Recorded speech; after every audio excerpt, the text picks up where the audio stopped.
আমি আপনাদের আগেই সতর্ক করে দিচ্ছি, আজকের বক্তব্যটি যত তাড়াতাড়ি সম্ভব শেষ করার চেষ্টা করব, কিন্তু ৪৫ মিনিটের কমে শেষ করতে পারবো বলে মনে হয় না। আগেই বলে দিচ্ছি যেন আপনারা বিরক্ত না হয়ে পড়েন। আবারও বলছি, আমি আগেও আপনাদের দিক নির্দেশনা দিয়েছিলাম কিভাবে কোনো শব্দ না করে চুপি চুপি মসজিদ থেকে বের হয়ে যেতে হয়। পাশের দরজাগুলো দিয়ে কেউ চলে যেতে চাইলে যেতে পারেন, আমি মাইন্ড করব না। আজকে আমি ভয়ানক একটা ব্যাপার নিয়ে বক্তব্য শুরু করতে চাই। আমাদের ধর্ম হলো সত্য ধর্ম, আর সত্য সুখবর যেমন প্রদান করে তেমনি সাবধান বাণীও প্রদান করে। আমাদের সকল নবী রাসূলদের, বিশেষত রাসূলুল্লাহ সাল্লাল্লাহু আলাইহি সাল্লামকে আল্লাহ আজ্জা ওয়া জাল্লা বর্ণনা করেছেন মুবাশশিরান ওয়া নাযীরান, সুসংবাদদাতা ও সতর্ককারী। যদি কেউ শুধু সুসংবাদ প্রদান করেন তাহলে সে সাবধান বাণীর কথা ভুলে যাবে, আর যদি শুধু সতর্ক করতে থাকেন তাহলে সে এতই হতাশ হয়ে পড়ে যে মনে করে ভালো খবর বলতে আসলে কিছু নেই। বুঝতে পারলেন? আমি চেষ্টা করেছি এই ভারসাম্য রক্ষা করার। যেহেতু এই মাসটি প্রত্যাশার মাস, তাই আমি সুসংবাদের উপর একটু বেশি জোর দিয়েছি। আল্লাহ আজ্জা জাল্লার প্রতি আমাদের আশা এবং ভালোবাসা বৃদ্ধি করার চেষ্টা করেছি, কিন্তু এই একই সময়ে এর মাঝে একটা ভারসাম্য থাকতে হবে। যদিও আজকের বক্তব্যের শেষ অংশে আসার খবর আছে, কিন্তু শুরু করছি এমন একটা জায়গা থেকে যা অতটা আশাব্যঞ্জক নয়। দেখুন, আমাদের পূর্বের জাতি বনী ইসরায়েলকে আল্লাহ কিতাব দান করেছেন। আমাদের যেমন কুরআন রয়েছে, তাদেরকেও অন্য কিতাব দেওয়া হয়েছিল। কুরআন যাকে বর্ণনা করেছে অন্য কোরআন হিসেবে, অর্থাৎ আগের কিতাব। তারা তাদের কিতাবকে গুরুত্ব দিয়ে গ্রহণ করেনি। তাদের মাঝে বেশ কিছু বিভ্রান্তিমূলক ধারণা গড়ে ওঠে। আমরা যদিও এত ভালো মুসলমান নই, সমস্যা নেই। আল্লাহ যদি আমাদের দোজখে ফেলেনও, সবচেয়ে খারাপ পরিস্থিতিতে আল্লাহ যদি আমাদের জাহান্নামে ফেলেনও, এটা হবে সাপ্তাহিক ছুটির মতো, কয়েকদিন মাত্র। কারণ তিনি আমাদের এতই ভালোবাসেন যে মুসলমানরা শেষমেশ তো জান্নাতে যাবেই। তাই আমরা যদিও জাহান্নামে যাই, সেটা হবে অল্প কিছু দিনের জন্য, সমস্যা নেই। লান তামাসসানান নারু ইল্লা আইয়ামাম মা'দুদাত, গুটি কয়েকদিন ছাড়া আগুন কখনো আমাদের স্পর্শ করবে না, কিছুদিন মাত্র। ব্যাপারটা হলো, জান্নাত জাহান্নামের পূর্বে বিচার দিবস রয়েছে, যেটি একদিনের জন্য, সেটা 1000 বছর লম্বা হবে। জান্নাত বা জাহান্নাম নয়, আল্লাহর কথা অনুযায়ী শুধু বিচারের দিনটি এত লম্বা হবে। আর বিচারের দিনটি হবে মাত্র একদিনের, আর জান্নাত জাহান্নাম চিরকালের জন্য। তাই কেউ যখন বলে গুটি কয়েকদিন, তাকে এখনকার দিনের হিসেবে চিন্তা করলে তো হবে না। বর্তমানে পৃথিবী তার অক্ষ বরাবর ঘুরে, আমরা সূর্যের উদিত হওয়া এবং অস্ত যাওয়া দেখি, কিন্তু কিয়ামতের দিন সূর্য, চাঁদ এবং পৃথিবীর সবকিছুকে ধ্বংস করে নতুন একটা ব্যবস্থাপনা তৈরি করা হবে। তাই আমরা এখন যেভাবে 24 ঘন্টার হিসেব করি, সেভাবে রাত দিনের হিসেব করলে তো চলবে না যখন আখিরাত শুরু হবে। চলুন তাহলে সবার আগে এই ধারণাটি আমাদের মাথা থেকে ফেলে দেই। কোরআনের বহু জায়গায় জাহান্নামের আলোচনা করা হয়েছে, কিন্তু আমি শুধু কোরআন থেকে একটি বর্ণনা আপনাদের সামনে উপস্থাপন করতে চাই। আমার মতে এটি আল কোরআনের জাহান্নামের সবচেয়ে গুরুত্বপূর্ণ বর্ণনা। কোরআনের একজন ছাত্র হিসেবে আমি মনে করি এই বর্ণনাটি জাহান্নাম সম্পর্কে জানার শুরু মাত্র। কেউ যদি এই বর্ণনাটি বুঝতে পারে, তাহলে সে জাহান্নাম সম্পর্কে যথেষ্ট জানে। আয়াতটি শুরু করা হয়েছে এই কথা বলে, ওয়ালা ইন মাসসাতহুম, এমনকি যদিও। যখন আমরা বাংলায় বলি যদি আমি সেখানে যাই, যদি আমি সেখানে যাই, তাহলে তোমার সাথে দেখা হবে। কিন্তু কেউ যখন বলে যদিও আমি যাই, এর মানে হলো যাওয়ার সম্ভাবনা ক্ষীণ। তাই আয়াতটি যদিও দিয়ে শুরু হওয়ার মাধ্যমে এমন কিছু ঘটার সম্ভাবনা কমিয়ে দিয়েছে। এভাবে বলার মাধ্যমে আল্লাহ কোনো কিছুর উপর জোর কমিয়ে দেন। সহজ কথায় তিনি বাক্যটিকে দুর্বল করে দিচ্ছেন। যদিও, যদিও কি? যদিও মাসসাতহুম, যদিও এটা তাদের স্পর্শ করে। আরবিতে মাসসা অর্থ কোনো কিছু যখন আপনাকে সামান্যতম স্পর্শ করে, যেমন কোনো মাছি যখন কোনো মতে স্পর্শ করে। যদি সেকেন্ডের জন্য স্পর্শ করে তখন তাকে বলা হয় মাস। সুতরাং এটা যদি তাদেরকে কোনো মতে স্পর্শ করে 1 সেকেন্ডের জন্য, মাসসাতহুম। এখন কি তাদের স্পর্শ করে? আপনারা হয়তো ভাবছেন আগুন যদি তাদের স্পর্শ করে।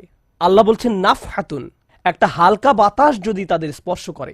চলুন এই বাতাস নিয়ে একটু আলোচনা করা যাক।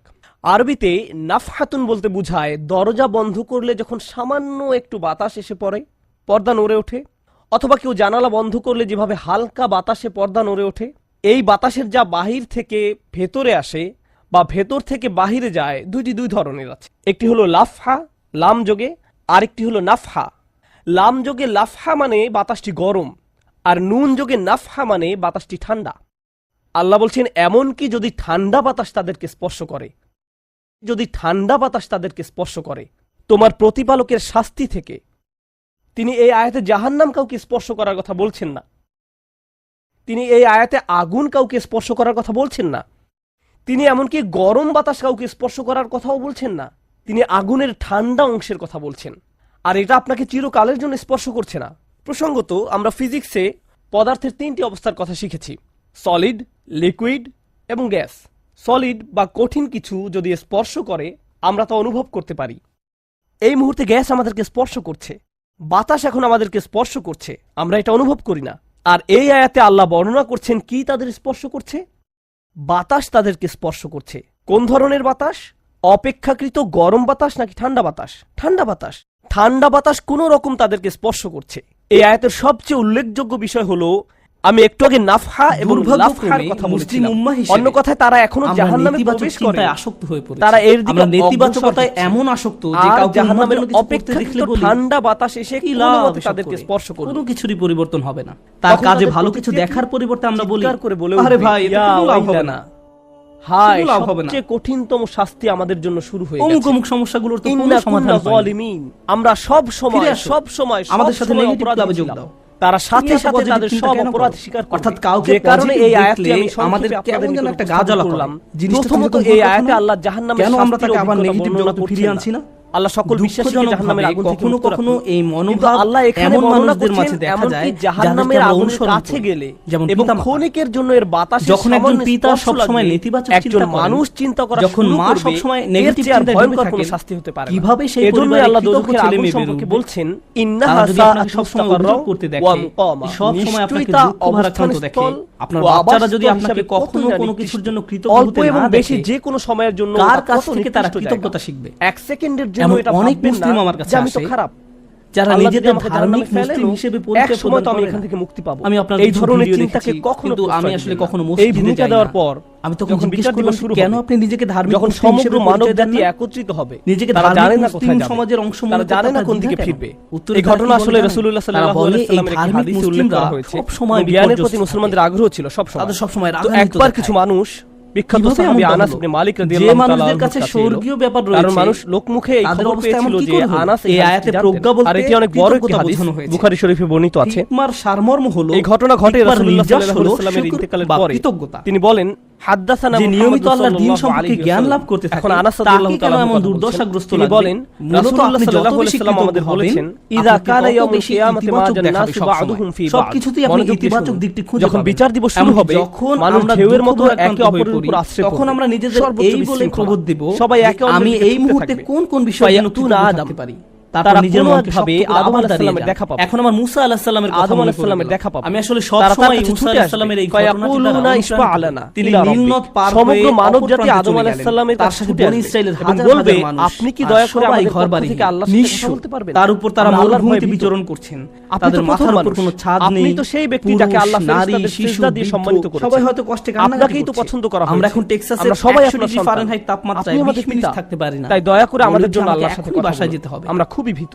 আর তারা মরুভূমিতে বলবেন, ফায়াকুলু লাস্তু লাহা, এখন মুসা আলাইহিস সালাম তাদেরকে শান্ত করার লক্ষ্যে তাদের উদ্দেশ্যে বক্তব্য দিলেন, ওয়ালাকিন আলাইকুম বিইব্রাহিম, তাদেরকে বললেন, তোমরা কেন ইব্রাহিমের সাথে কথা বলছো? আজিদান্নাকুম, যদি তোমাদের উচিত ইব্রাহিমের সাথে কথা বলা। অতএব মানব জাতি এখন কার তাদের ধৈর্য ধরা নিয়ে ইব্রাহিম আলাইহিস সালাম, ফাইন্নাহু খলিলুর রহমান, কৃতজ্ঞতা নিয়ে খুতবা দিলেন, কারণ তিনি রহমানের হয়তো বলতে পারে, আরে আমরা কি নিয়ে কৃতজ্ঞ হব? ইব্রাহিম খলিল, আল্লাহর অবস্থানে এসেছে, আমাদের আল্লাহ ইব্রাহিমকে তার বন্ধুর খোদায় কাতর, গায়ের জামা ইব্রাহিমের কাছে জামা নেই, তিনি তোমাদের সাহায্য করতে পারবেন। তারা ইব্রাহিমের কিসের জন্য কৃতজ্ঞ হব? ফায়াতুনা ইব্রাহিম ফায়াকুলু লাস্তু লাহা, করেন তারা ইব্রাহিমের কাছে গেলে তিনি বলবেন, আমি এর যোগ্য নই, আমাকে এই কাজের জন্য তৈরি করা হয়নি, অথবা তোমরা এখন আর মিশরীয়দের দাস নও, ওয়ালাকিন আলাইকুম, তোমাদের বাচ্চাদের আর জবাই করা হচ্ছে না, মুসা আলাইহিস সালামের কাছে যাচ্ছে, তোমাদের মহিলাদের আর নিপীড়িত মুসা আলাইহিস সালামের কাছে দৌড়ে যাবে। ফাইন্নাহু কালিমুল্লাহ, চোখের সামনে মহিলাদের নির্যাতিত হওয়ার দৃশ্য আর পুরুষদের দেখতে হচ্ছে না। মুসা তাকলিমা, তোমরা এই সব, আর আল্লাহ মুসার সাথে কথা বলেছেন সরাসরি।